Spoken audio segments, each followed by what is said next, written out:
Good morning po, boss. So, andito tayo sa area natin ngayon. Di ba? Apo. Gusto ko lang magpasalamat doon sa nagbibigay sa atin ng biyaya everyday. Apo. Alam mo kung sino yun, di ba?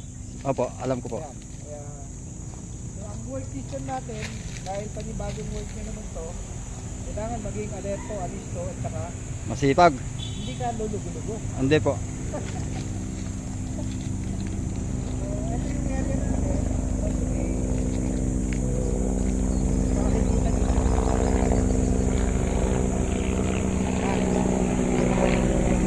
May helicopter na.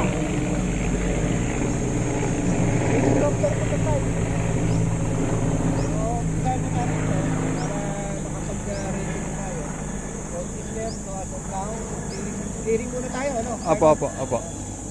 Ang buhay ay Weather lang po. ay, Apo. Good morning, good morning. Good morning. Yan. Ah.